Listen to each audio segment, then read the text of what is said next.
किसी ने मुझसे कमेंट में कहा कि यार तुम तो रणवीर सिंह और जया बच्चन के पीछे हाथ धोकर पड़ गए हो। मैं कहता हूं अभी तो सिर्फ हाथ धोए हैं, नहाना अभी बाकी है। तो हर रोज जया बच्चन के ऊपर कोई ना कोई स्टोरी लेकर आते ही रहूंगा जब तक मेरा जी नहीं भर जाता। तो देखिए, मुंबई का एक जाना माना कॉलेज है।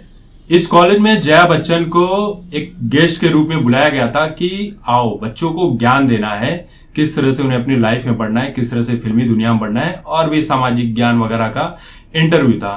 तो यहां पर ऑडिटोरियम में 500 स्टूडेंट्स मौजूद थे जो जया बच्चन का इंतजार कर रहे थे। ये बात 2016 की है, तब बॉलीवुड से किसी को नफरत वगैरह नहीं थी।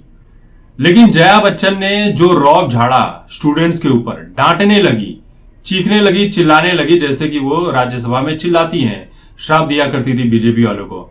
अब जया बच्चन की इस डांट के बाद क्या हुआ कि आधे से ज्यादा हॉल तो खाली हो गया। स्टूडेंट जो हैं वो निकल गए वहां से। कुछ स्टूडेंट बैठे हुए थे वहां पर जो जया बच्चन की बातों को झेल रहे थे।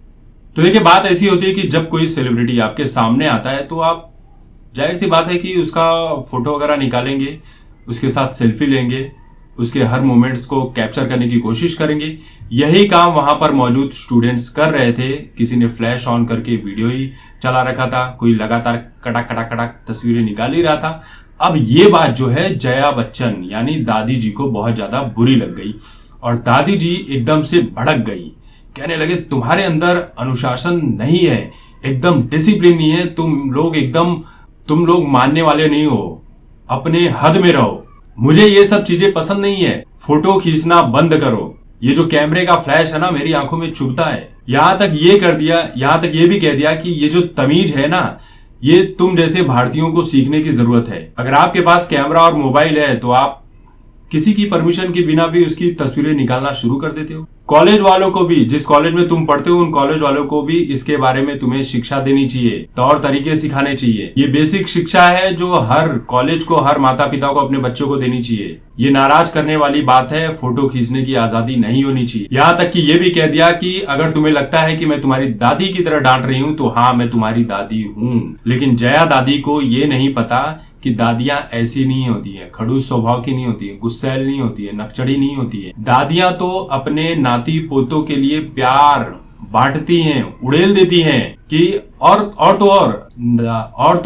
नाती पोतों को अगर किसी ने डांट दिया ना तो नानियां और दादियां जो होती है ना, ये सारा गुस्सा उस डांटने वाले के ऊपर निकाल देती है, लेकिन अपने नाती और पोतों को आंच तक नहीं आने देती, उन्हें बचा लेती हैं, अपने दामन में छुपा कर रख लेती हैं कि इन्हें कोई डांटने ना पाए।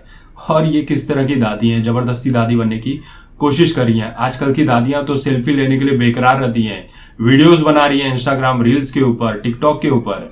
और ये दादी हैं, कैमरे का फ्लैश देखते ही इनके अंदर कौन सा भूत सवार हो जाता है पता नहीं।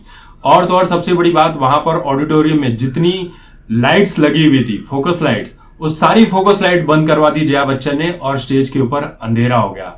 अंधेरे में जया बच्चन का इंटरव्यू लिया जा रहा था। ऐसा लग रहा था कि शक्तिमान के तामराज किल्विस का इंटरव्यू लिया जा रहा है।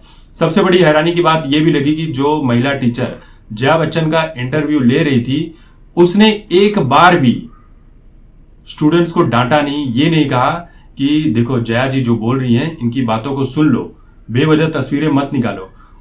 उस टीचर के स्वभाव को, हाव भाव को देखकर लग रहा था कि वो भी मन ही मन सोच रही होंगी कि ये जया बच्चन तो कुछ ज्यादा ही नखरे कर रही है, खामखा बेचारे स्टूडेंट्स को डांट रही है। सेलिब्रिटी हो इसलिए तस्वीरें खींच रहे हैं, तुम्हें इज्जत दे रहे हैं, लेकिन तुम्हें वो इज्जत पसंद नहीं है।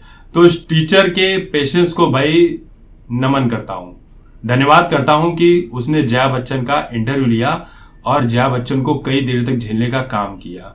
असली पद्मश्री तो उस टीचर को दिया जाना चाहिए।